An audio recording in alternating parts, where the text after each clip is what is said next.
Mainit na diskusyonan, Masarap na kwentuhan, malinamnam na usapan, at nakakagising na balitaktakan. parang kape lang. My name is Jeff. And I'm Weya Angeline. Join us in our conversations at Coffee na Lang Dear Podcast.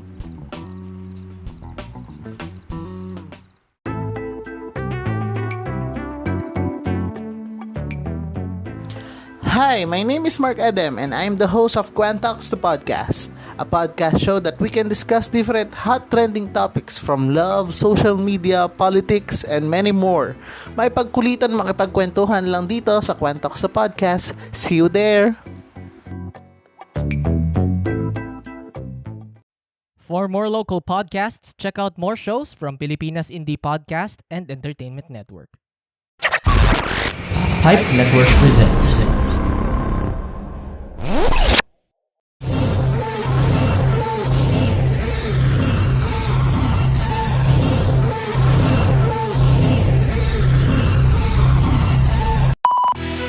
Welcome to your unfiltered Tagalog Wrestling Podcast. This is the THEMTG Show Podcast.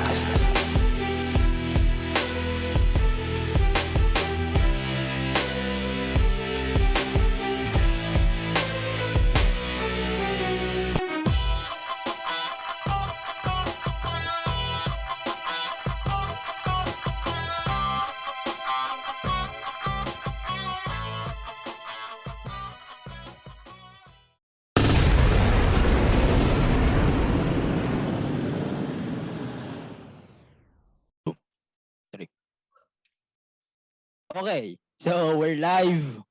Ay, live tuloy. Okay, welcome to your Unfiltered Tagalog Wrestling Podcast. And this is the MTG Show Podcast, a wrestling podcast. Alright, so, sige. Di mo na ako magka-claps kasi medyo importante tong episode na to. Kasi, di ba, we're going to talk about Royal Rumble, premium live event. And, medyo mahabang desisyon na nangyari na isi-separate ko dapat siya sa isasama ko dapat siya sa episode ko this week, but no, medyo mahabang usapan tong Royal Rumble ngayong taon because it sucked not really sucked, papaliwanag namin mamaya in the whole episode. Alright, so di ko napapatagalin, may nagbabalik dito sa podcast. So ladies and gentlemen, please welcome for this time si Dirv of Wrestling After Work. Magandang gabi sa inyo lahat. Gabi kami nagre-record, so magandang gabi sa lahat. Thank you MTG. Glad to be back. At marami tayong pag-uusapan ngayon kasi medyo hindi nagkulang sa kontrobersiya ang Royal Rumble. Very good. Very good. Medyo mahabang-habang inuman. Baka naman, hindi ko na sasabihin yung brand. Baka naman. Diyos ko ba? Alright, so before we start this podcast, formalities lang muna. Kasi ngayong araw, Thursday ko kasi drop to. Open na ulit yung Patreon ng podcast, no? So as low as $1, $1, pwede na kayong makabasa ng content. So baka mag-drop ako ng content probably by SmackDown first content siguro. Magsasama rin na lang ako ng mga episodes, whatever. Pero syempre, mag-subscribe pa rin kayo sa Patreon. Patreon.com/TheMTGShowPod. I-figure out natin sa ibang araw kung ano magiging format ng Patreon natin. Alright? So, sige na. Ito, first statement natin. Parehas. Since hindi kita nararamdaman elsewhere sa 3 podcast natin. Alright? Ano yung thoughts mo about the premium live eventing? I think napag-usapan natin to off recording sa social media. It makes sense kasi ang nagpauso naman sa business ng pay-per-view. I think si Vince din naman yung nagpauso ng term na pay-per-view or yung paggamit ng pay-per-view as far as I'm aware of, or nagpasikat ng gamit. Meron siguro na una na hindi ko na rin naabutan. Syempre, 1970s pa tayo. Pero for me, it makes sense kasi lumipat na rin sila ng streaming service eh. So, it's not pay-per-view. Technically, it's pay-per-month na eh. Oo. Di ba nasabi ko sa iyo yun yung key term, pay-per-month na siya eh. So kada buwan ka na nagbabayad, hindi lang isang show. And then if they want to, kumbaga, di ba, gusto nila ma-register yung premium live event, di ba, they have the right to do so. And it does not bother me. I think yung sa mga nababasa natin sa social media, may mga negative comments about it and di pa nila matanggap yung pay-per-view. Pero syempre, nagbabayad ka naman talaga, lalo kung may network ka, kada buwan. So it's pay per month. Oh, perfect. No doubt about it. Kasi Diba? ganoon na rin ang ginagawa before sa Sony Live India.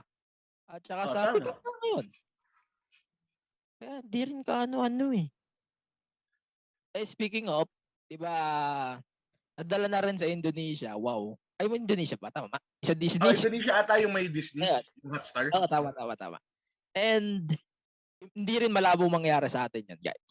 Seriously. Pero Ewan ko naman na sa yung malapit na, yung Disney Plus siguro malapit na sa atin. Pagdasal Hindi lang niya natin alam kung kailan. Yun lang. Baka na-drop na yung Spider-Man, wala pa tayo. Pero pwede naman din, sabihin natin, pwede siguro late this year, hopefully.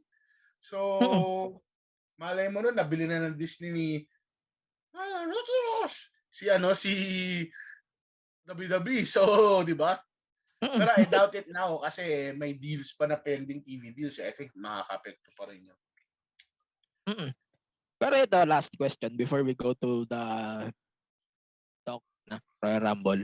If dadalhin sa Pilipinas, aside sa Disney Plus, aside sa WWE Network, obviously, sino yung gusto mo mag-hold ng pay-per-view rights natin here in the Philippines?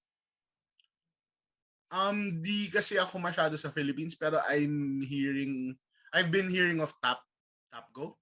Top DMB. Ayun, sa Top. Siguro, ganun. Para kasi mas accessible siya. Kasi,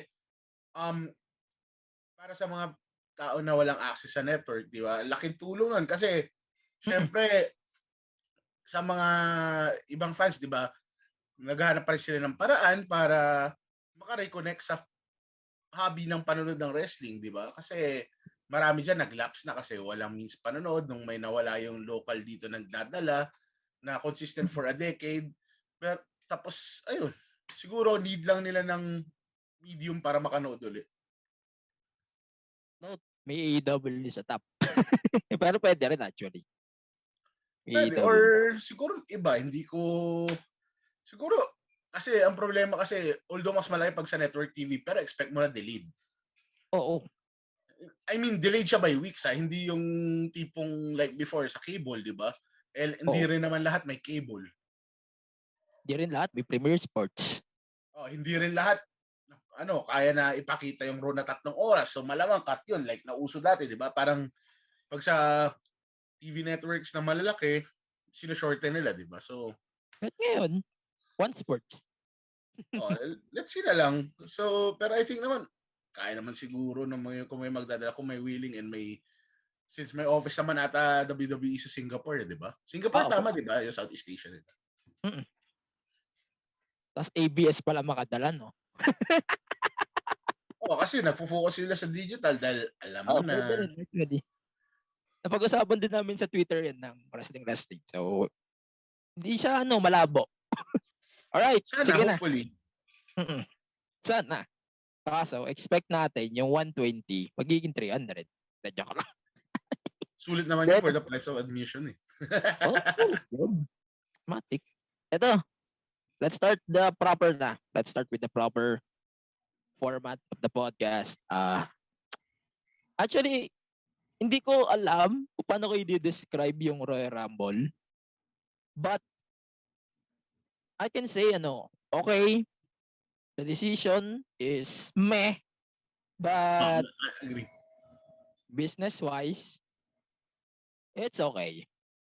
Andun tayo sa point na kailangan natin tanggapin. Kasi... actually, perfect yung nasabi mo eh. Kasi, mamaya siguro mas ma-in-detail natin, mapuput into detail natin. Pero, sobrang agree ako yung nasa may okay tayo. Kasi feeling ko, initial ko with this Rumble is, alam mo yung sa horror movies, yung laging, di ba, may mga characters na bound to be killed off, di ba? Yes. alam mo yun yung sobrang cheap na mga horror movies na D-list or C-list na mga movies doon. C-movies, D-movies.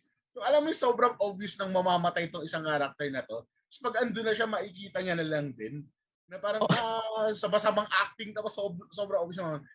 Parang ganun eh. Because of things that happen, may mga things na pag-usapan tayo na may nangyari, na alam mo na. Or may pumasok na ganito, alam mo na. Diba?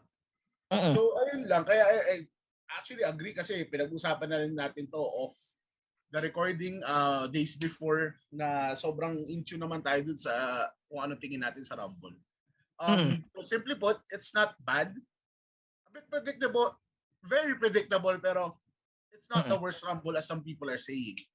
Hindi siya so ganun kasama. May mas malala pa namang Rumbles eh. May natatandaan akong worst. It's the 2011. Yung ba yung 40? Yun yung 40, di ba? Yung 40. Kasi sobrang overbook na nun. Ang dami nila. Tapos, yun yung ano eh. Spoiler sa Rumble. Yung mga sobrang kinulang tayo sa surprises with the men's this year. Yun naman yung kabaliktaran nung sa 2011 na sobrang dami surprises na medyo hindi na naging special yung iba, di ba? Kasi di ba, may legends, tapos may mga returning, di ba, na hindi pa legends ko noon. Tapos may mga commentators, di ba? So parang, di ba? But they're calling it one of the worst. Pero they got the winner, right? Yun lang yung akin. Exactly. For me. Exactly. Yung ngayon, I think they got it right, pero pamaya lang natin yan. So, Pamaya natin pag-usapan. Para hindi naman sila ma-spoil agad. Sige. Alright. We're going to start with the first one. So, ito yung nag-open ng show. Magkaiba tayo, I think. Yung first one mo, kasi we the ones. Yes. Wait, magkaiba ba tayo ng commentary since ako nanood doon ng Tagalog? Parehas, sama pa rin yung Tagalog, tapos nag-English. Kasi nung nag-watch tayo kasama yung mga kaibigan natin from the Wrestling Podcast, yung syempre yung Tagalog. Tapos, nung kinailangan kong lumayo sa laptop, nag-phone ako, so network na lang kasi may ginawa ko na. We're good. So, ayun, una pala, shoutouts din muna pala kay Stan, tsaka kay Carlo, Pamintuan.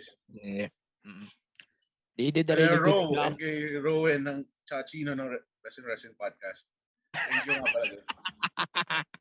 I-invite ko yun si Rowan natin dito. sila eh. Oo. I-invite ko yun dito, suta ko nagsasabi. Kailangan ko gisahin yun. Joke lang. Siguro, abangan natin.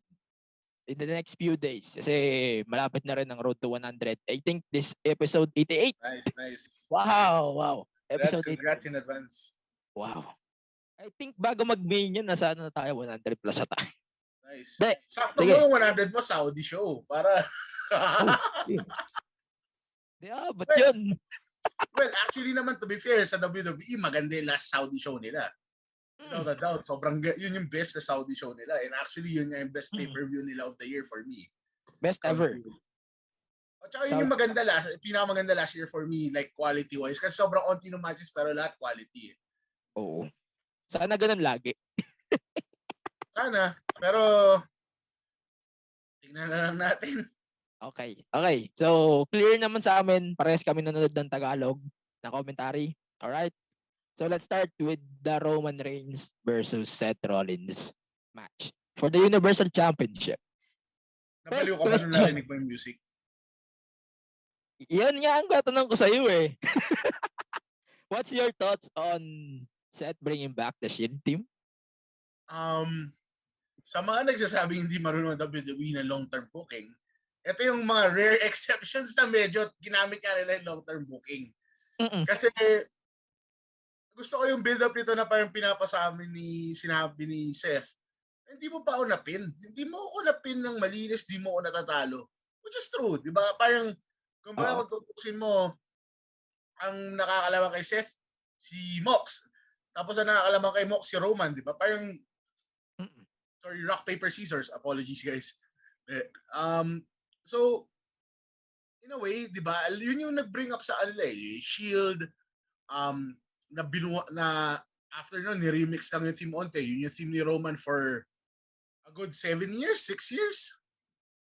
7 years, years. so tama. Tama, I kasi think, 30 is 2014, no? Mga good 6 years siyang, yung teren. Copyright, wag, ingat. So, um, okay siya kasi yung shield dinala niya kasi yun yung sinasabi niya, di ba? The one thing na hindi maka-get over si Roman. Kasi kita naman na sa kanya pa yung gear ng sort of yung pants na lang tsaka yung gloves, di ba? Yung music iba na, yung presentation niya iba na. Pero that's the one thing, di ba? Na parang hindi niya pa mag-get over is yung pag-break up na shield. Ni Seth pa may dahilan. Um, Actually for me,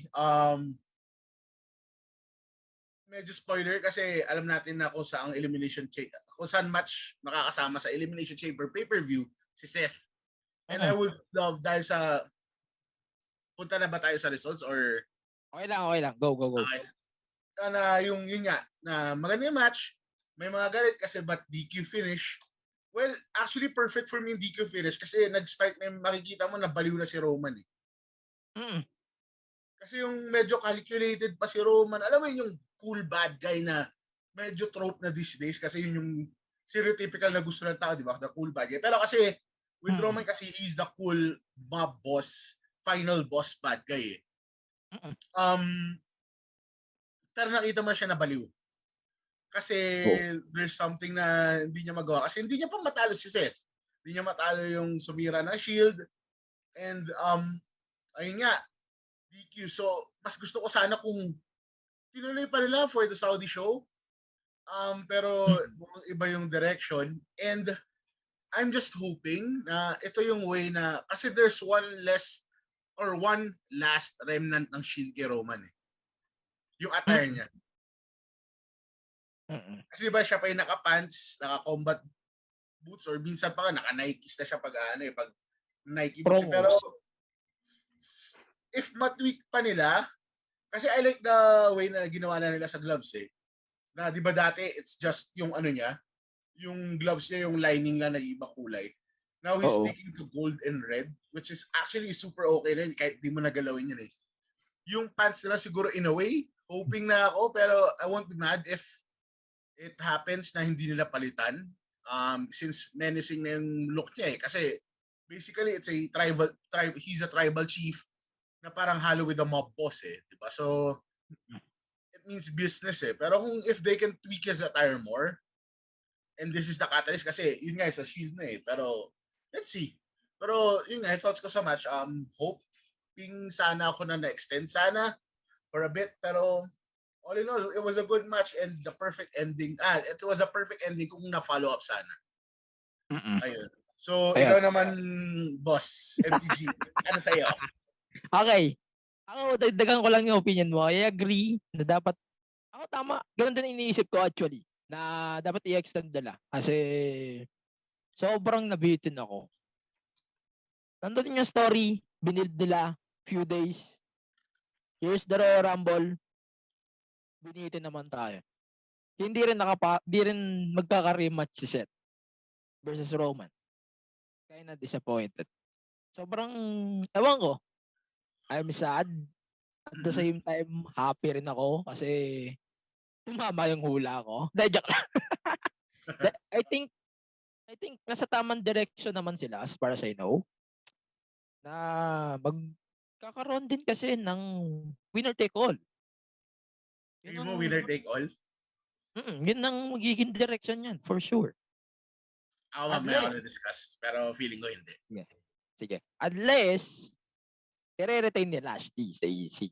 Siyempre, si WWE, usos na kanila yung last minute. Anyways, the match is okay. I get the point of everyone na binitin tayo, hindi rin clear yung finish. And then, hindi rin na follow up. I'm fine with that. But, mag-agree ako sa isang banda. Seth is really good at doing mind games on his opponent's stage. Kasi he's Joker, di ba? Parang pinapalabas niya siya si Joker, di ba? Parang ganun yun eh. Mind games kay Batman, unless ikaw si Riddler, pero or si Scarecrow, pero more on mind games saruan with messing with your psyche, di ba? Kasi parang tingin mo, di ba? Si Roman parang siyang si for all you comic book guys, I think you can get this reference, para siya si Thomas Wayne, yung Flashpoint na Batman. Yung mas brutal na start na Batman. Yung tatay ni Bruce. Parang ganun siya, pero more, let's say more bad guy siya. Pero parang ganun pa rin eh. Para siyang Flashpoint Batman na kailangan niya ng Joker. Si Joker kasi, di ba? Kahit anong gawin ni Batman, di niya mapatay si Joker, di ba? So, nga rin. yun nga kahit magulpi niya, di ba? Pero kasi with Seth nga, tama nga na people have been trying to fight Roman kasi na puso, equal skill, kasi we've seen puso with Edge, puso with Jay, nung program nila, which I think I'm gonna give it yung program nila of 2020, tama, no? That was my favorite program of that year. I don't know, kahit ano sabi nila from other orgs, yun for me. Tapos yung equal niya, actually for me, yung sort of equal niya aside kay Mayor Brock Lesnar Suplex City ay for me si Drew eh. Pero si Drew naman yung baliktad, hindi pa niya natatalo si Roman one-on-one. So maybe wink wink, medyo ayun lang yung thoughts ko na parang it made sense talaga, pero sana in-extend lang nila. Ayun. Exactly. Sana yung in-extend talaga. Speaking of extend, doon tayo sa part 2. Kasi nag-incorporate lahat ng stories. Alas lahat ng major matches on this year's Royal Rumble nag-incorporate talaga. But yung huli, pag-uusapan natin later. Alright. The next part, we're going to talk about the WWE Championship. It's Bobby Lashley versus Brock Lesnar. 20 years in the making. Or 2 decades in the making. Okay. Ako muna. Since ikaw na kanina. Alright. So, sa akin lang, I like the story. Alam ko, marami magagalit sa akin. Kasi, sasabihin niyo, pinupuri ko yung story ni Roman kasi sawang-sawa na kayo. But, ito, garapon pare para sa tears nila. Ipunin mo. Kaya akong garapon dito naka-ready. Wala lang picture pero go. Sorry. Okay. Alright. Yung mga magre-reklamo pa dito sa poking ng storyline na to. Utang na loob. Huwag niyong, okay, let's say, pangatlong WrestleMania na nila to. That's Q. Alright? But it doesn't matter. Kasi maganda naman yung unang match. The second one, ayoko na magsalita. The third one, I think this is the redemption of Roman Reigns. So if we're going to talk about it later on, may sense. But balik tayo dito. Alright? Medyo nalalayo na ako. Brock versus Lashley, man. I don't know, but ito yung highest, I think this is my highest ranked match. Oh, I think ito nga. Oo. Pero mamaya natin i-rank yan. Alright, sa dulo. I can say na maganda yung execution of Paul Heyman's heel turn. Or turn ulit. Kasi di pa nare-realize ni Brock kasi na minamind fuck na lang siya ni Paul Heyman. Parang ganun yung mindset niya lately since day 1. Pay-per-view or premium live event. Yun ang hindi naiisip ni Brock. Yun ang mali niya na hindi siya naging mautak. Sa story. Ganun yung scenario niya. Hindi siya parang naging mapagmadjag. Ganun yung tamang term. And Brock or Roman screwing Brock Lesnar is the best way to reintroduce their story. Ulitin ko yung mga slow learner dyan, yung pagpasok, we know nag-positive si Roman is good. But, let me say at least, this way of putting Roman back makes sense to me. Hate me or love, it's simple. They did the story well. Nag-plot sila ng day 1, na-execute ng Royal Rumble, patatapos ng Mania. That's it. We love the match. We love the match. The problem here is, iba, dalawa kasing scenario yan bago tayo pag-uulat. So, there's 2 scenarios na pwedeng mangyari. One is the winner take all. Yun ang ina-hype nila ngayon. Yun ang ayaw kong mangyari.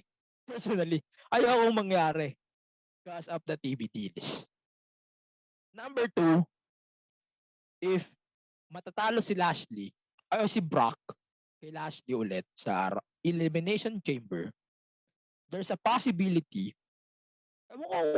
nagbe-brainstorm lang siya sa akin, na magkukumpit si Brock on both nights of WrestleMania.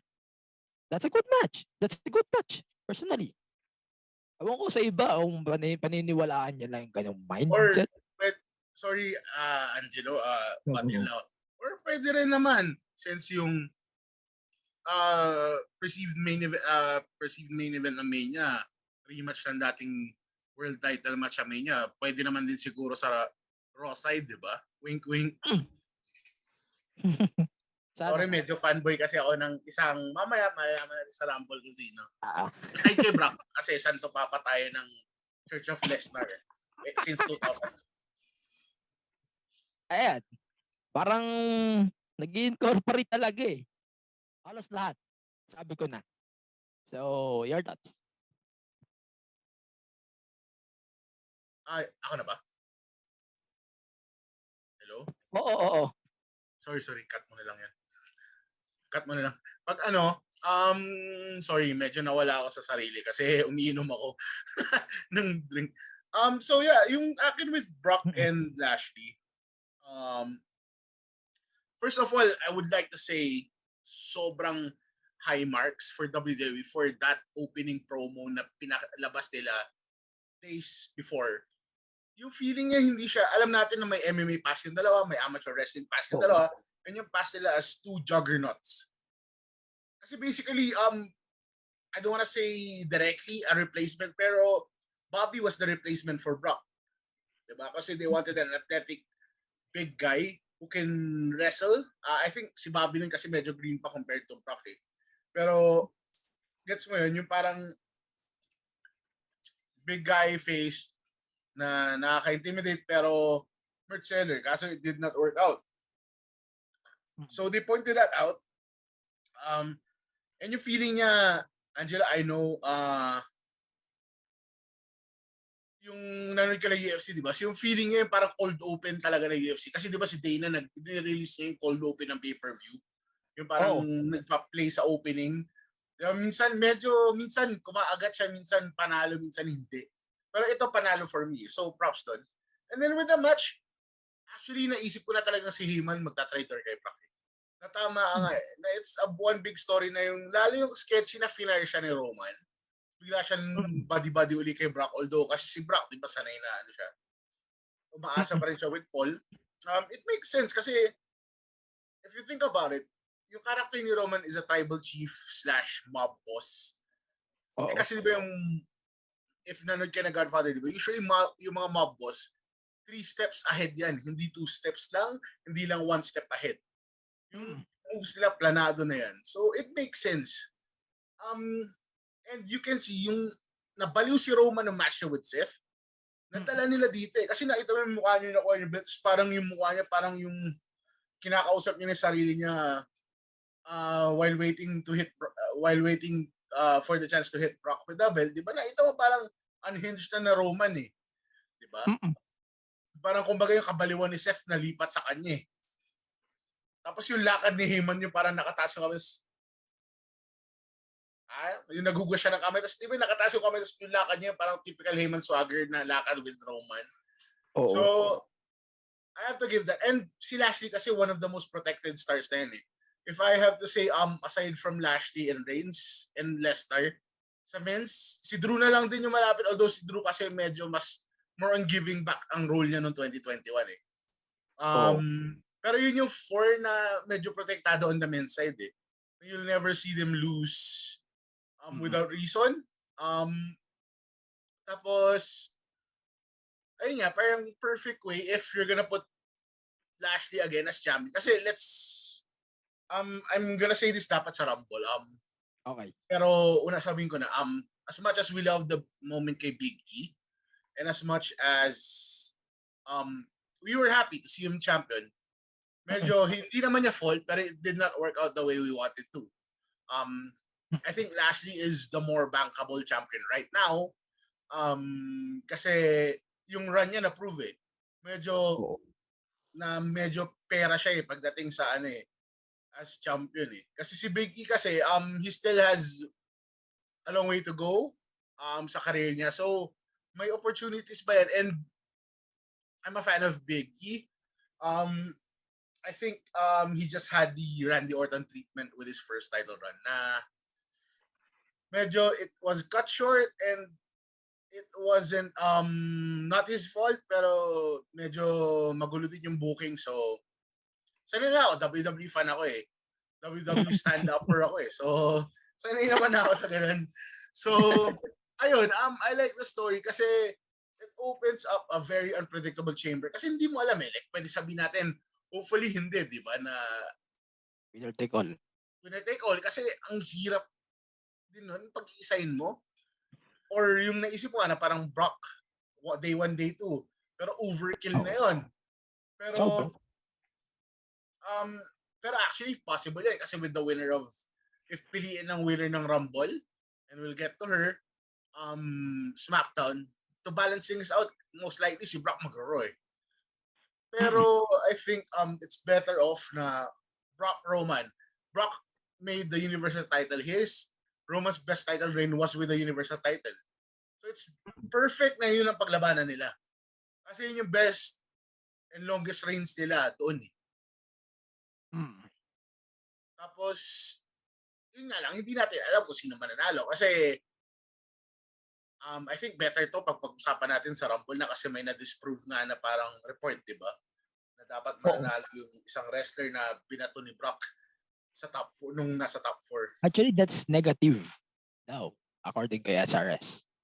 Negative daw, sabi ni SRS. Kasi yung una, di ba, parang, so most likely, ito talaga yung long-term plan. And actually,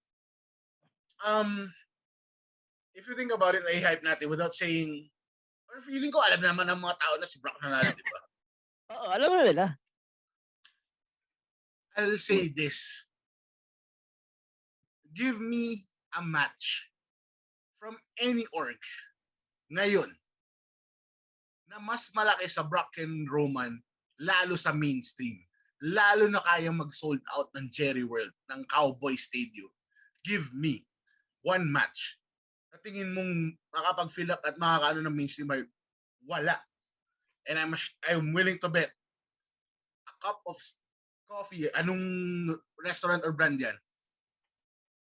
At pwede nyo akong balikan sa episode na to. Ikaw, MTG, pwede mo rin ako balikan. For this Mania season, wala kang malalagay na match na mas malaki sa Roman and Brock. Maybe because WWE booked it out way, pero I doubt any org from the States, from Japan, or else will have a bigger match than Brock Roman 3 at WrestleMania 38. No cap. No cap. No doubt. Pero, at hindi lang dahil Santo Papa ako ng Church of Lesnar. Lesnar Reigns fanboy ako. Pero, let's be real lang. Mag-agree rin ako, actually. Kahit yung Okada, Omega, noong 2018. Ay, sorry. Joke! Okay, noong Okada, tsaka Omega ng 18. Kung ibabalik nila yon, hindi rin nila kayang i-pull o lampasan tong kina Roman and Brock. Kasi if you think about it, compare natin. Ito matagal ko na sila sabi. Kung si Brock at Roman ay parang Giannis at LeBron, si Kenny Omega pwede natin sabihin na Damian Lillard, na sabihin natin sobrang top player siya. Top 15, definitely. Top 10, yes. In terms of popularity, top, yes. Sa skills kasi pwede talagang top 10. And si Kenny naman alam natin na hindi lang top 10 yan sa skills eh. Even though I'm not a fan of the org na kung saan siya, I was still a fan of his. Not just of his career work, pero that's for another time. Kasi tingnan mo, yung Okada, sabihin na natin, he's the biggest star in Japan. Pero if you think about it, ang labas doon is parang ikaw yung pinakamalaking star sa region nyo. So, magsabi tayo ng isang team, magsabi ka ng isang NBA player, parang, kumbaga, ikaw yung best player sa Atlantic Division. Aside sa Nets. Kasi yung Nets may superstars yan. Sabihin natin sa Atlantic Division, parang si Okada for me, well, hindi, actually ito, mas bagay siya sa isang player na nasa Chicago, which is, surprising kasi nasa Chicago yung isang next big US show ng New Japan sa America. Parang siyang sabihin na natin, parang siyang si DeMar DeRozan. Sobrang well-rounded, sobrang galing. Right now, I'm so happy na yun kasi Bulls ako. I'm so happy na nakuha niya yung All-Star slot niya. Pero, is he, kasi, hindi eh. I'm looking for another example eh. Sorry, medyo tumagal tayo dito. Pero, ito na lang. Parang, Okada and Omega are good. Ito na lang. Edit mo na lang yung kanina.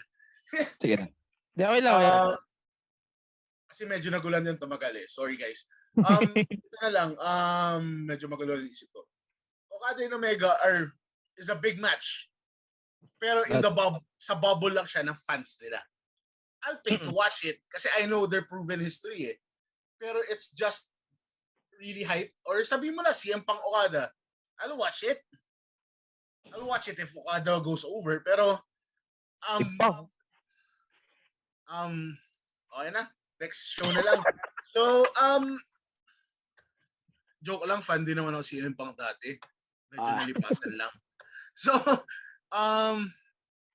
yung sa match na yun, sabihin mo kahit anong match outside of WWE, that's gonna be a big match inside a smaller bubble.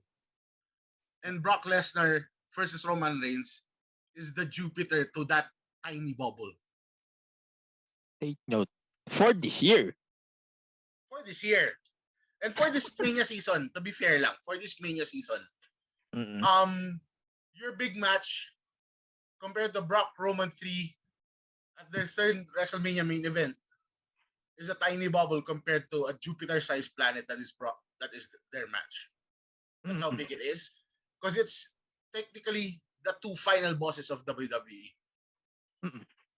Roles reversed. Brock is actually it took so long na tipong gusto nila si Roman Reigns yung maging parang mixture ni John Cena at Stone Cold kasi Brock lang pala yung makakagawa. A scary ass kicker that can make you laugh. Medyo goofy yung promos niya pero it's basically it. They got it. Tama, narinig ko, they got it. They wanted Cena and Austin kay Roman before. They got it with Brock. Who would have thought? That's the magic of 2021-2022 Brock Lesnar. Ang hirap i-imagine. Parang dati lang ayaw natin. Kayo, ako, santo papangako na Church of Leicester since 2002 eh. So habang umiiyak kayo nung Reign of Terror ni Brock nung 2014 to 2018, 2019, nagsasaya tayo nun.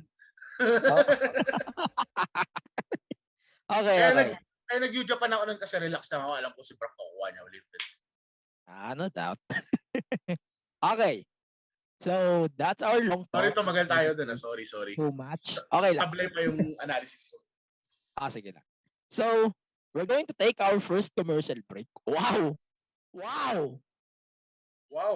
That's our longest discussion so far. Holy shit. When we come back, we're going to talk about the Women's Royal Rumble and the peace break of the night for me, Edge, Beth, Miz, and Mary's match. But for now, let's check our other podcast here on Pipe Network.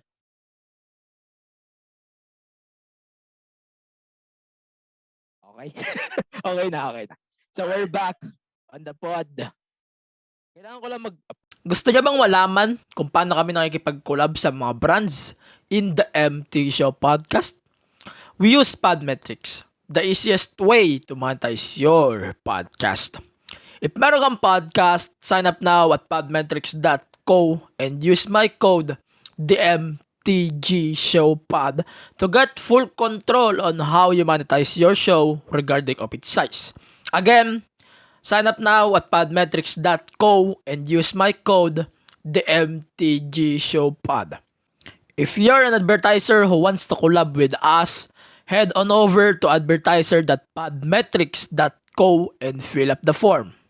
Again, Podmetrics, the easiest way to monetize your podcast. You are listening to the MTG Show Podcast, an unfiltered Tagalog wrestling podcast where they talk about anything and everything about professional wrestling. Speaking of professional, we are professionally going to segue to our own show, Rule 20 Podcast, where the only professional thing we do are done mostly off the record, behind the cam, and under the sheets. Again, that's Rule 20, available wherever you are listening to this right now. And now back to the podcast. Okay. Okay na. So we're back on the pod. Kailangan ko lang mag-post kasi 'di ba naggalaw kasi ako di ba? Ayun, we're back on the podcast. Sige na. Di na ako mag-ads muna for now. Mamaya na sa dulo. So, let's Mag-ads continue. ka na, sakto tuto ngayon, di ba? Oh, mamaya na. Recording natin kaso paglabas ito. Wala naabot yun. Kaya dudulo na ako. Alright. So, let's continue. Let's talk about the Women's Royal Rumble. Ito yung nagustuhan ko. Personally. So, let's start with the starters. Starters, hindi yung starters ng Royal Rumble because it suck. Sasha and Melina. Personally, it suck. Okay. Medyo may hot take tao dito pero mamaya ako napapasabi. But it suck. So, let's start with the MVPs. Sino yung sa tingin mong at least 3 MVP nitong Royal Rumble besides Ronda Rousey? Sige. Dita and Sasha, aside kay Ronda. No doubt. Ako, ito sabihin ko. And I think siguro special mention si Mickey, which I'll have a very hot take later. ESH. Na I think since ikaw nagpalabas ka kanina, mamaya ako rin. Sige. Ako maglalabas ako.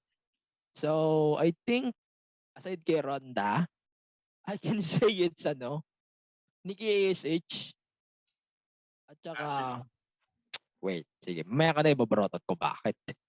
And pag naisip ko to, actually 3 pangalan lang naisip ko. Number 1, si Melina. Number 2, si Ronda. Aside kay Nikki ASH, isa lang naisip ko, si Mickie James, the Impact Champion. Okay. So, yun lang yung 3 nating MVPs. For me, that's a historic stuff. But let's talk about Ronda now. Is Ronda's win can improve the women's division ba? Go ahead. Yes, because let's be honest, sinong biggest mainstream star mo sa women's division? I'll leave it at that. Becky, malapit ko ilalabasin Daman, pero aside from Becky Daman, not Becky big time Bex, sino pinakamalaki mong crossover mainstream star? It's Ronda. So, it makes sense kasi naalala ko to, I was in the wrestling podcast. Watch party. Tinay ko. Ito yung time sa Dota na nagta-type na tayo ng GG well played when bad reputation played. Tinay ko talaga GG well played, GGWP. Kasi yun yung time na parang suko ko na sa Dota, alam mong talo ka na, type na. No need. Kasi ganun yun. Matik yun eh. And before we go to Ronda, na-mention mo MVP mo si Mickie James. Ito na yung sasabihin ko. I would like to commend WWE for making Impact have its moment through Mickie James. Although alam na natin yung history with the trash bags and the all, and nagkaroon pa ng bad blood yung isa't isa, and right now I think it's okay na. Oo. WWE did more for Impact than AEW during their partnership. No cap. Why? No cap. Why? Pinaita mo sa pay-per-view mo, although that was the moment, my belt.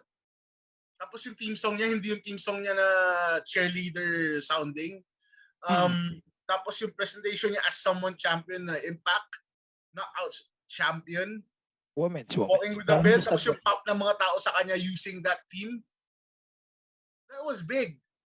At sabihin mong hindi siya nanalo ng match, that was big. Kasi it was seen by 44,000 people at the St. Louis Stadium. It was shown in some millions of network subscribers. And siguro hindi lang naman 1 million yun, 2 million. Since 1 million lang naman limit ng kabila. So, for me, they did more. I'm just joking sa 1 million. Nag 1.5 naman sila. So, they did more kasi ito yung hindi ko magets with other people. They can't see na hindi beneficial yung with AEW. Sabi natin, dream matches, Forbidden Door. In the end, it's still Tony Khan's money na pumupunta sa wallet niya yung mga pinag-ano niyo You're just using the goodwill, which is fine, I guess. Pero, come on. Kenny becomes Impact Champion, why not drop it directly to Moose or another Impact guy like Josh Alexander? Why use Christian to be a TNA legend, a WWE legend, and an AEW contact signed talent? Why use a third party na wrestler, for example, in this case? Why not drop it directly, di ba? The gimmick didn't work anyway. The title reign was made anyway when it lasted longer. So, that moment, and nakita mo, may ratings boost ang Impact agad. Diba? Alam ko, may lumabas na news, diba? Nagkaroon sila ng tumaas ata yung ratings sila dahil yung kay Mickey James sa promo. And then, actually, I would like this. Actually, na dream ko with the Impact short time before tayo bumalik sa Rumble is for AJ to have one last match for the Impact World Championship through this deal kung mag-grow pa to. So, balik na tayo dun sa Rumble. Mickey James talaga was for me the best entrance for the night. Sa kanya talaga yung moment for the night. And aside kay Ronda, syempre, WWE kasi I can get, people are mad because they want Liv to win. They want Bianca to win, pero I think Bianca still is the most protected woman in WWE aside from the 4 horsewomen and Ronda. She'll get her time and she deserves it. Pero with Ronda kasi they want to fill up Jerry Stadium, Jerry World, Cowboy Stadium, and it makes sense. Ronda is your biggest crossover star, hands down. Kumbaga kung si Roman Reigns, si Becky Lynch, di ba? Sila yung comparable, di ba? Si Ronda kasi and Brock are the ones comparable. So, it makes sense. I'm not mad at it.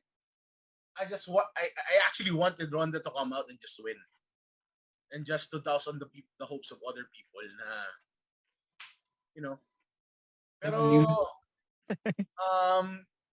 if there was another winner, probably Lita. First time kasi, nabigyan na ng Royal Rumble winner na legend yung nanalo, di ba? Nagkaroon naman sa men's ng gano'n na after a long while, bumalik.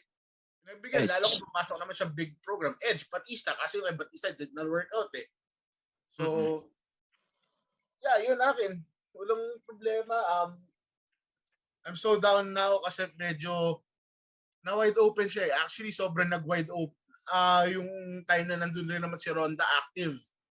Sobrang, yun na yung, for me, currently yung peak ng women's wrestling for WWE, yun Kasi yun yung rise of Becky Lynch, yung dominant, yung rise ni Ronda, tapos si Charlotte, as annoying as ever. So, ayun. Plus, ito ng bonus natin. Kung may full-time kang winner, sino yun aside kay Liv? Full-time. Kasi si Bianca nanalo na last year So, pwede siya mag-back-to-back. Si Rhea sana kasi ewan ko anong plan sa kanya. Hopefully, gusto ko makita Rhea Ripley versus Pet Phoenix. Yes. Liv siguro na lang. Liv na lang. Kaso, I would like Liv to get the Royal Rumble sana and challenge Charlotte. Kasi I think they're gonna go, hindi pa sure kung anong plans with Ronda Pero either of, I think the bigger option would be big time Bex, pero I think it's gonna be bigger if Becky comes back or brings back the man persona. Kasi di ba parang sineparate niya na yung dalawa, di ba? Parang yung heel na Becky is big time Bex and then yung the man yung Stone Cold female version. 2022 version ni Stone Cold. So, ayun. I think na-drop na din yung The Man kasi 'di ba yung Ric Flair. So that's why. Kaso, Ayun. So ako, sige. Magbigay ka ng thoughts ng Rumble, no? So ako, haba nga nun eh. ako simple lang ibibigay ko. I like the nostalgia stuff regardless on who the fuck they are. May names lang akong pwedeng i-mention. Number 1, Melina, of course. Number 2, I think we can acknowledge Marie, the WWE legend. And number 3, wait lang, masyado madami. Sarah Rowe, aka Sarah Rowe. Man, welcome back. Welcome back. I hope this time mag-workout na kayo and makapag-walkout sana sila ng championship sa WrestleMania. Not the rumored motherfucking Bellas. Kasi yun ang balita ngayon. Bellas will win the titles. I hope hindi. Alam ng Bellas kung saan yung pera, hindi sila sa kabila eh. Oo. No doubt. Alam nila. And finally, and I think hindi sila i-welcome doon. I think in a way na gusto nila. And I think finally, syempre na masabi na natin kanina, Mickey James, The Forbidden Door, and sana lang magtagal pa yung run ni Mickey. I know there's a possibility na this year ma-induct na rin siya sa WWE Hall of Fame. And may possibility rin actually for Impact. Kasi obviously ang ganda ng ginagawa nila kay Mickey.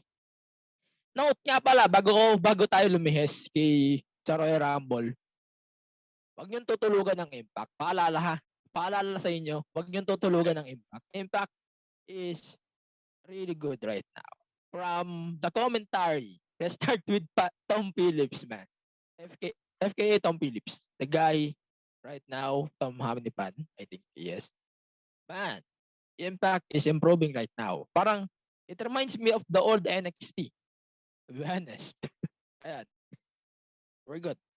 And the ROH story, of course. So, let's continue with, ito. Makikiling thoughts ko na lang kay Ronda. Ronda Rousey's win. I can say, sabi ko na kanina na, Oo nga. Sabi ko na kanina na the win is good. Tanggap ko na nanalo si Ronda because Ronda is money. Simple as that. Oo. Ronda is money. And I think she can fuck both of them. Pero hindi na nila pwedeng gawin yung Ronda Charlotte. Hindi na rin pwedeng gawin yung Ronda Charlotte and Becky at the same time. Of course, they can't. Pretty much there.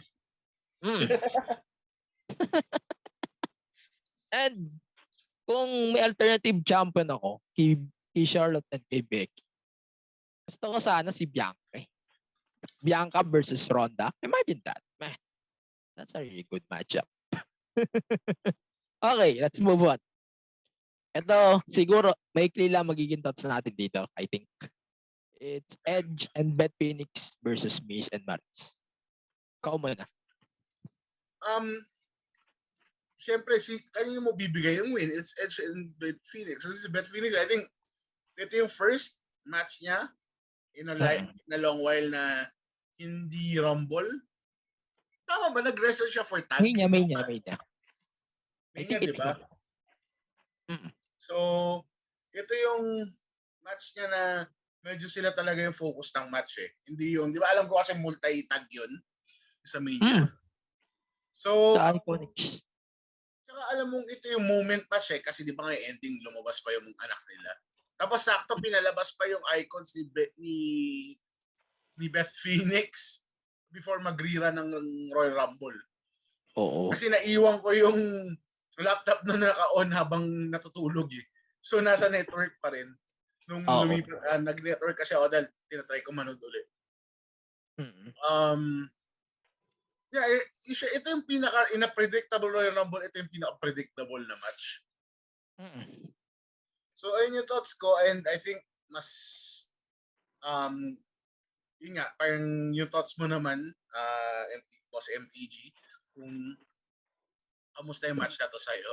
Kasi I think mas hot take yung reaction mo dito sa match na to. Di naman hot take. Sabihin ko lang, the match is good.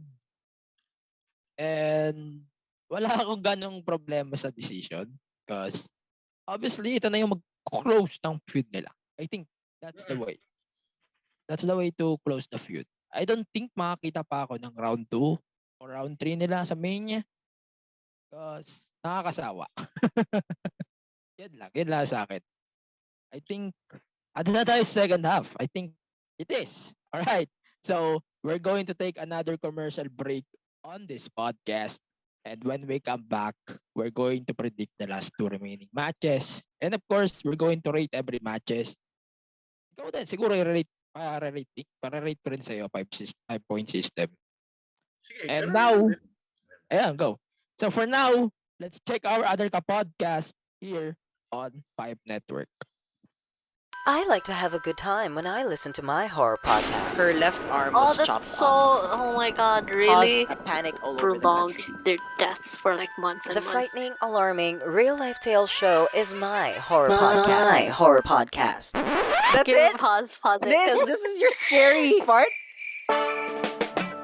Be scared and laugh hard with the frightening, alarming, real-life tales show. Every Friday on all major podcasting platforms. Don't say I didn't warn you. This is Mike and Ham from Please Pause. Meron kaming munting podcast where we talk about all things TV and film. And despite that, surprisingly, we are still married. Control freak ka kasi sa podcast na to. 30 seconds lang po ang meron tayo. Pakibilisan. From blockbusters to classics, superheroes to love teams, hit series to teleseries, join us as we have meaningful and meaningless conversations on the stuff we watched. Someday, mababago ka rin ang tagline na yan. Check out Please Pause on Apple Podcasts, Google Podcasts, Spotify, and other major podcast platforms. See you there! So, welcome back to the podcast. Alright. Okay, we're good. We're good. Alright, welcome to the podcast. Welcome back. Taga namin din. Naputot. Sabit din ako eh. Muntik na. Pero hindi. Ako kanina kayo nalito ako. Tawag na kalikasan. Sabihin na natin. Yun rin naman yun. Let's be honest. Oo. Alright. So, let's continue with our takes for this year's Royal Rumble. May Becky Doudrop pa ata, no? Sorry. Becky Doudrop. We're going to start with that match. Sige. So, sa akin muna, I'm going to make this thing short. Ako din, short lang. Short lang din naman yung match eh. It's very obvious that Doudrop, hindi siya mananalo dito. Simple as fuck. Becky won this match. I know there's a comparison thing, but I love the build and the promo of this one. And regardless of kung ano yung nangyari, Becky deserves the win. And Doudrop, no doubt, is hell of the big barricade for Becky's road to WrestleMania. Excuse me. Oh. And I wish then na by this year, syempre, maging champion din si Doudrop. Hindi naman yun itatago nyo lang. Doudrop pa ba or Piper Niven? Kasi may rumors, di ba? I think it's wala tayo name niya ulit. I think it's Doudrop pa din. Yun. So, that's my thought. Akin kasi ang pangit ng phrasing na match. Masyado nang obvious. Yun yung nagpa-obvious for me. Kasi di ba after siya ng Women's Rumble agad. So, before na lang. Tapos, this was short and Becky was expected to win and she did. Pero it elevated Doudrop na rin na. Kumbaga, I think si Ro yung nagsabi nito. Kaya parang siya yung nasa Nia Jax spot ngayon. Yung enforcer, she can play, at least with Doudrop, she can play the face The face role. Unlike kay Nia. Pwede siyang yung underdog because of her being shamed because of her body shape, di ba? Or she can be the scary heel kasi of how intimidating she is. So, it's really ang goal dito, I think, is to elevate Doudrop and see if she can hang with the Four Horsewomen. And she is. Because I think she's one of the next 4 big women stars, aside from Rhea, Bianca, and Liv. Kasi I think, and kasi sa Four Horsewomen and Asuka and Ronda, di ba? So, 6 sila. Yeah, so, if matuloy nga na Ronda Becky, aside sa, ang sinasabi ng plans, it's Ronda and Charlotte. If hindi si Bianca yung lalaban kay Ronda, ay kay Becky, obviously it's Ronda. For me, add ko lang, hindi ko nasabi ng Women's Rumble. WWE has 3 women returning. Sasha, Lacey, and Asuka. And I would like to see, although it's a far cry, I think hindi pa siya mangyari, I would like WWE to right the wrongs of WrestleMania 34. Yun lang, to add to this one. Kasi connected siya sa Women's Rumble na Charlotte versus Asuka. Kung matama man nila for WrestleMania. Pero ang story talaga is Becky, Charlotte, and Ronda na ngayon eh. For now. Kasi hindi pa natin alam. So, ayun, yun lang yung thoughts ko on a short match that still elevated Piper Niven from the build and from the match result. Kasi medyo, sabihin na natin, kahit short match siya, nahirapan pa rin naman yung pinalabas nila. Nahirapan pa rin naman si Becky Lynch. And she had to do a middle rope manhandle slam to beat, to drop. That's it. It's time to talk about the men's Royal Rumble now. Same question from earlier. Sino yung top 3 MVPs mo dito? Top 3 MVPs ko, definitely AJ kasi siya yung nagdala ng early part ng match. Bad Bunny kasi na-prove na eh. I think he's coached by Drew Gulak and he can move and is a fan of the business. And from what I've read, he's basically counted as part of the roster by Vince. So he can drop in anytime he wants. Parang sa mga dirt sheets lang naman. Pero you can see naman na other celebrities aside from Pat McAfee. Actually, sobrang ganda ng performance si Bad Bunny. Yung nakita mo yung Bunny Destroyer niya kay Riddle. I think that's gonna be a smooth going forward kasi yun yung nag-click eh. And I would love to see Pat McAfee versus Bad Bunny one time at WrestleMania. Kasi may tour si Bad Bunny ngayon so I think hindi pwede siya sa WrestleMania. And then my other MVP, sino ba sa match na to? Was just basically Sorry, Danny Knoxville. Yung naging pro-reso style siya nga, sabi nga yung LA forearms siya. Pero, aside from that, yung MVP is WWE storytelling. I know the fans didn't want it to happen. They say he didn't deserve it. Brock didn't deserve the win. Pero it's WWE sticking to their guns and sticking to what they know works well. Kasi, given their company with half a century na siguro na experience with this kind or more. So, if they feel na Brock, who's like their biggest mainstream star, let's be honest, sobrang sikat ni Roman pero Brock dwarfs him in terms of mainstream popularity. Right now, and Brock is having the run of his life, the babyface run of his life. Sobrang people are mad, pero tingnan mo yung segment sa Raw, di ba? People were mad, pero they had to pipe in cheers for Ronda, pero kay Brock, it felt natural eh. Kasi Brock, right now, as a face, is arguably the gimmick of 2022. So, yeah, I'm not surprised, and I'm not mad. Like I said, Santo Papa ako ng Church of Lesnar, so I'm a Lesnar fanboy since 2002. So, ayun, it's WWE storytelling, Bad Bunny, and AJ Styles. And yun, WWE storytelling and them sticking to what they think will work. Yun, I agree with that. So, sino MVP mo? Okay, may MVP is pwede ko sabihin aside kay Brock. Kasi Brock automatically MVP ko na. Solid na talaga. I can say AJ because he's good. And sobrang satisfied ako sa naging ano niya. And sobrang solid pa nung sell niya kay kay Johnny Knoxville. Oo. Dagdag ko yan. And then, Bad Bunny, of course. Not that about kay Bad Bunny. And actually, nagulat din ako before ko sabihin yung third pick ko. Nawala palang NXT both Rumbles. Wala. Oh, shit. I think din yung nakasama lang sa Rumble na wala silang NXT call-ups. Pero, in a way, okay rin kasi they're trying to build the brand na NXT 2.0 eh. So, wag muna. Oh, that's fine. That's fine. And finally naman, ang aking last pick for about the Rumble, I must say si Madcap. I know, sobrang dal itong pick ko. But, Madcap did a really good job on this year's Rumble. Well, they're the only heels that you want to hate eh. Kasi with WWE and in wrestling in general, you have bad guys but people cheer for them eh. Madcap Moss and Baron Corbin, you can cheer for them eh. That's why super underrated ni Madcap Moss and also especially Baron Corbin na siya yung pinaka-best guy na nag-stick sa role niya as a heel and ayaw siya ng tao. Pero sobrang galing niya magluto at ko lang. Kaya hindi ko siya mabukas, sobrang galing niya magluto ng meat sa Instagram niya. Wait.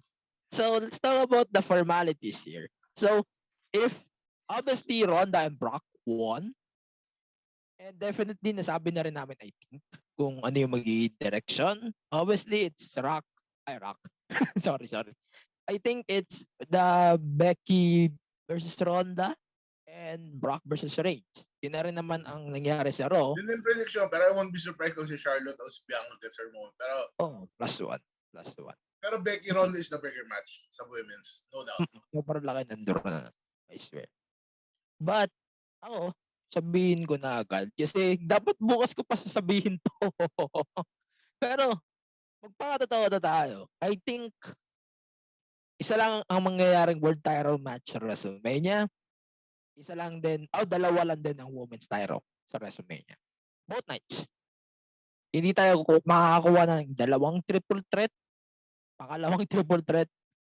I don't think we will get another triple threat for the WWE Championship kasi may nag-leak din na if na-retain ni Lashley, he will defend the title in a triple threat.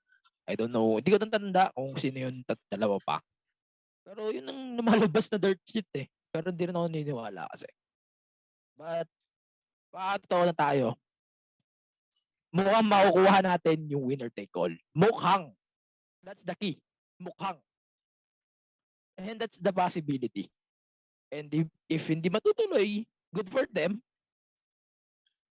Good for them. Kasi, di ba, may sinasabi na rin sa ibang podcast, especially wrestling, na pag naghiwalay o pag nagsama yung dalawang belts, may isang network na magagalit. Yun dapat ang isipin natin. And pag masamain mo yung titles, may isang mawawalan. Pero I think, before we close this stuff lang, I think dapat hindi talaga nila gawin tong winner take all. Hindi dapat nila in-insert si Brock in the first place. Kasi it's obvious that we're going to get Brock versus Reigns at Mania. Kasi it said it. Sabi niyo na rin eh. Diba? Kaso may sasabihin ako sa'yo. Sige lang. Yung return sa Royal Rumble, hindi nila i-return agad yun kung walang big plans doon. Kasi, let's bring back yung mga tao. If Brock wasn't in the Rumble and hindi na obvious, the guy who returned, Drew McIntyre, was my pick to win the Rumble. Kasi he had this Cena moment na, di ba, it was expected to be out for a long time. There was a chance na mag-rumble siya, but people were not expecting. Kasi di ba yung neck injury niya, and neck medyo sensitive rin WWE sa di ba yung concussion, yung the neck injuries kasi ang dami na rin nasayang na careers na pa-retire and recently bumalik lang. Pero, what if, tingin ko kasi if they want to protect Roman and Brock, perfect mo ilagay si Drew eh. Kung si Drew na naman tatalo kay Roman eh. Kasi I can feel it, si Drew yung tatalo kay Roman. If manalo si Drew pa rin kay Brock, which I think he will, I think they're gonna end the reign before his 2-year reign. a 2-year anniversary, which is 1 week after SummerSlam, diba? And it makes sense kasi di ba napag-usapan natin to sobrang angas gano'n napag-usapan natin to na usually, if you think about it, yung last 2 ng Rumble, sila yung pupunta sa big title matches for, sabihin na natin, for the men's traditionally. Diba? Kahit women's. Kasi tignan mo, sa women's nung una lang hindi kasi Bellas ata yung na-eliminate na last. Bellas. Pero yung, kasi every time na brand split ang WWE at may dalawang belts, usually either the runner-up gets into a big program like a Reigns, Undertaker main event yun talo pa yung winner. Pero I think they're either they put Drew for a way na matalo si Reigns pero hindi siya matalo na si Drew pipigil, or which I think is more likely Drew versus Lashley. Patapusin nila yung story tapos natalo na si Lashley sa bet di ba? So yung clause doon baka wala na. Pero I think i-call back nila yun if ever that happens. Pero another third guess, just for saying kay Drew, I want Drew versus Cena if hindi nila bibigyan ng title match si Drew. Kasi Drew is basically the full-timer na pinaka-over as a babyface. So you need validation for him. So that's the perfect one. And sa women's? Kung hindi si Charlotte yun na 11-8, sa tingin mo, sino yung makakakuha nung moment sa si Ronda? Baka si Lita pa, feeling ko talaga. Lita kasi, di ba, na-announce na for EC.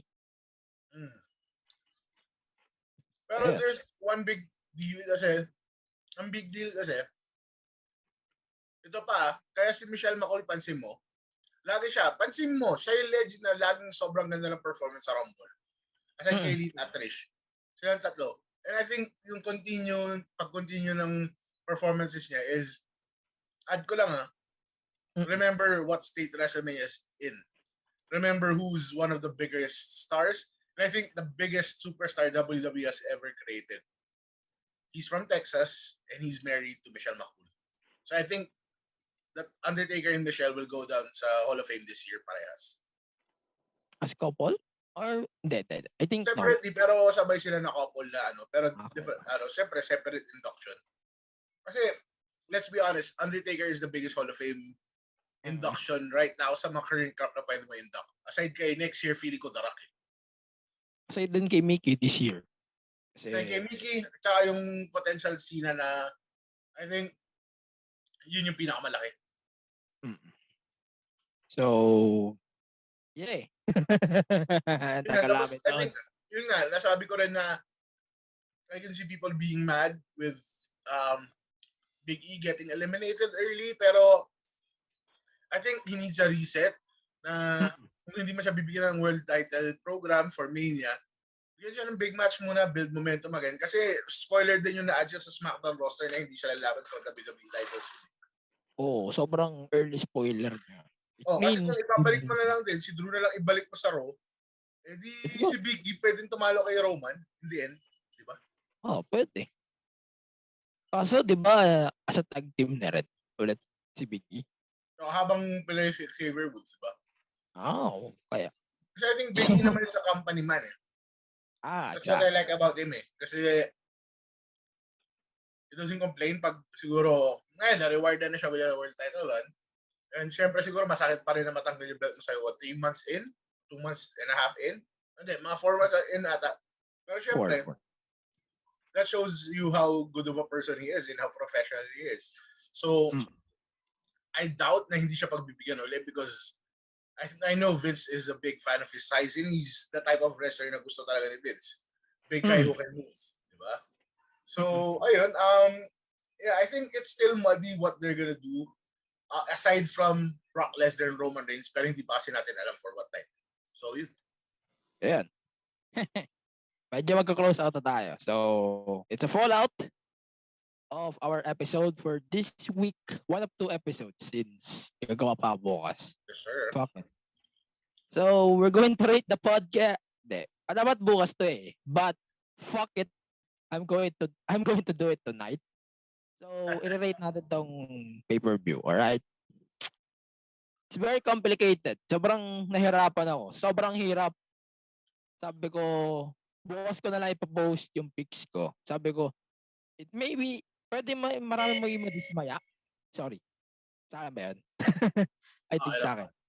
Sige.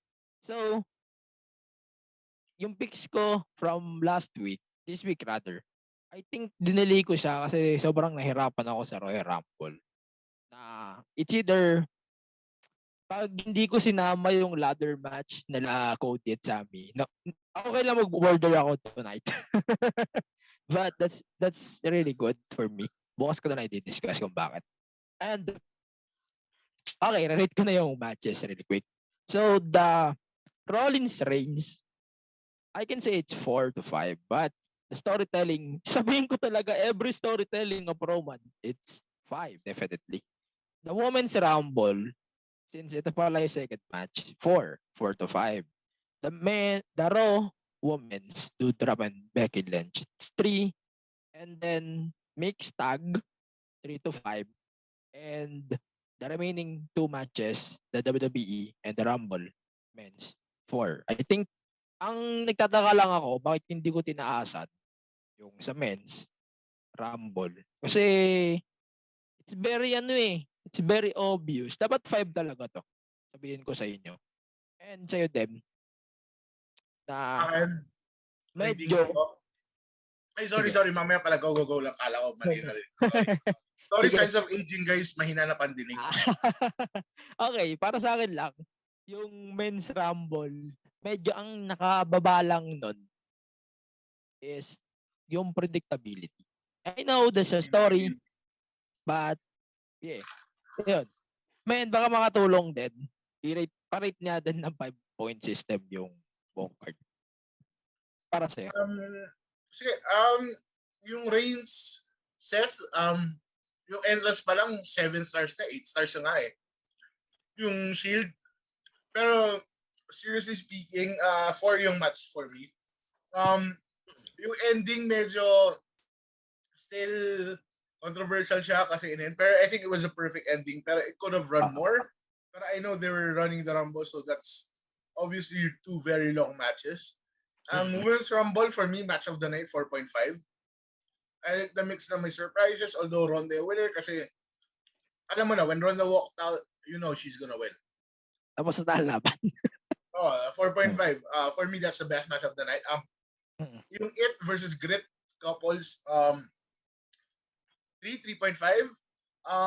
Yung Doudrop versus Becky, as short as it is, it's a 3.5 for me. Brock Lashley is more of a story match, more of like a car crash match, so mixed with storytelling. 3.5 in the Rumble men's.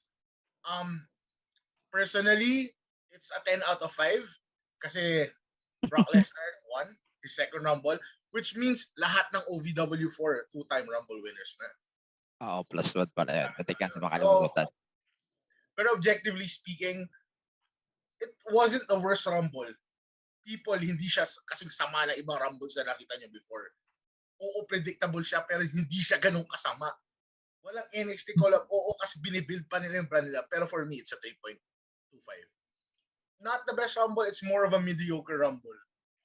Somewhat good at best. Pero the predictability hurts. And then, kasi at least I would like to have a different cast sa Final Four. Although, okay na rin na si Shane lang actually yung pwede mo i-swap out. Ay si Bad Bunny, si Shane na yung unang inalis eh.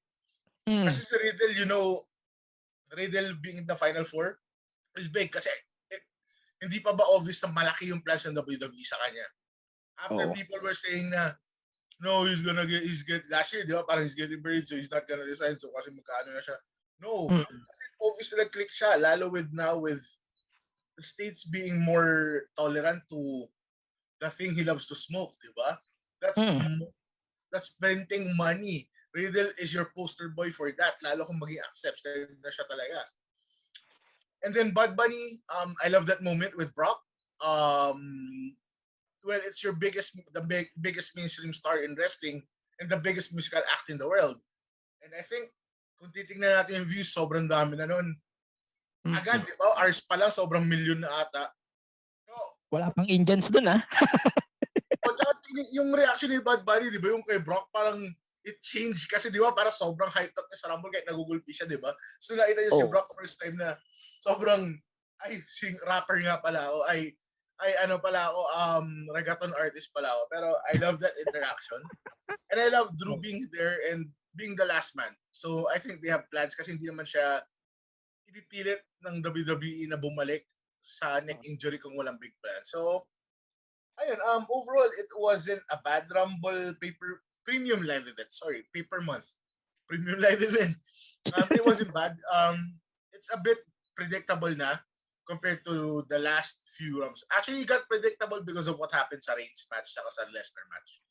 Pero going in sa men's, hindi mo pa rin alam eh. Let's be honest, hindi natin alam.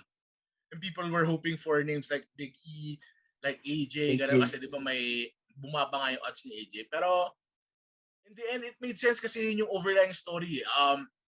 If you've been following WWE, hindi naman following the story talaga. It's Reigns Lesnar. And that's the biggest match that WWE can produce, and that's the biggest match in wrestling today. Lalo ngayon, Reigns is that psychotic bad guy na, and Lesnar is that serious, angry babyface. Who would have known? Like I said, who would have known? WWE wanted a mix of Austin and Cena in Reigns. They got it with Brock. Who would have known? So, ayun, Angelo yung akin. Yun yung parting words ko. Ayan. Okay. Siguro, I'm going to make this thing short. Gaya sinabi ko kanina, mag-agree talaga ako. I can say this is not the best Rumble, not the worst Rumble. Regardless on everything, I can say ito yung isa sa mga well done. Para sa akin, well done. Because may execution, andun na yung execution. We know what's going to happen next. And we're going to get what we want, what we want, I mean, in terms of money, I guess. But I think, sorry to butt in, but I think WWE is gonna build Brock versus Reigns big time. Kasi nakita mo na yung Brock na seryoso eh. Bumalik na yung Brock na seryoso eh. In a way, kasi yung kay Lashley medyo joking pa siya na nakakatawa eh. Which means talagang free reigns na siya eh. So, yeah, I think I think this is Brock Lesnar's last big contribution, if ever, aside from being a special attraction, is to put over Reigns finally. That's it. So, finally, hindi manalo si Lesnar sa Mania. Yun lang, sorry. Alam mo may sabihin ka, mabibigla ako manalo si Reigns doon. Si Lesnar kay Reigns. Magsasaya ako nun pero mabibigla ako. Hindi ko i-expect din. Di ka na magugulat na mananalo si Reigns. Ay, nga. Tama. Reigns naman talaga, feeling ko. No doubt. Reigns talaga to. Huwag na kayo mag-predict kay Brock. Yung mga magbibet, sayang lang yung i-bet nyo kay Brock. Malay mo. Yung mga sugal-sugal. Ganyan. May betting naman talaga. Yung sa betting nga. Pero tama naman sila kasi bumaba yung price ni Brock before ng Rumble eh. Kasi di ba bumaba si AJ tapos si Brock malapit sa kanya. Hours before, sobrang lumit yung presyo ni Brock to almost a certainty na siya mananalo. So, yeah, I think that's it for our this week's special episode. I think kung isasama ko to sa episode bukas, siguro 2 hours na yung episode ko bukas. Patay. Okay, okay, may kakat pa naman. I think kung ikakat namin yun, bale, almost 2 hours din? 1 hour and a half. Oh, shit. Dami ko pang ads. Man. Okay. So, it's time to close the show. And any final plugs and final thoughts? Akin, just keep supporting the MTG podcast, guys.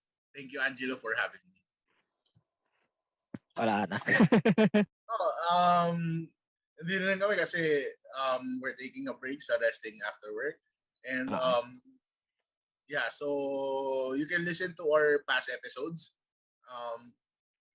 sa Spotify. It's there.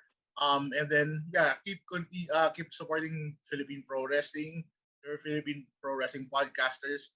Just support them. And may you get hope you get your booster shots and vaccines, lalo kung hindi pa. Yep. We're good. So, thank you. Thank you in advance for accepting the invitation. Kasi ko talaga yung nagkaya sa akin. Okay. Okay, it's nice to see you back on the podcast. Thank you. Anytime, sabihan mo lang ako kung kailangan mo ng guest since medyo na-busy din sa work kaya hindi na rin No problem. So, for me naman, let's plug our shit. So, ako muna.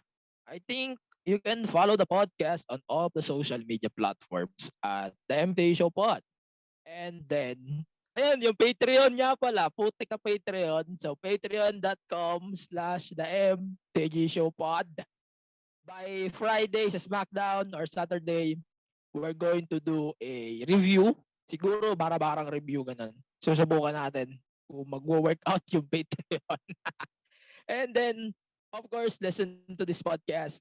And yung episode tomorrow kasi yun yung magiging complimentary episode nitong episode na to today. And, of course, rate the podcast 5 stars as soon as you can or 6 sa inyo pong Spotify or Apple Podcast.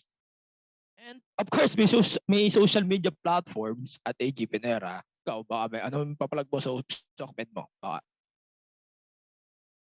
Wala na. Ako gagawin ko pag nakapunta akong Tokyo Dome pag naroon ng Wrestle Kingdom, i-rate kita 7 stars. Okay. We're done. Almost done. We're done of this fucking shit.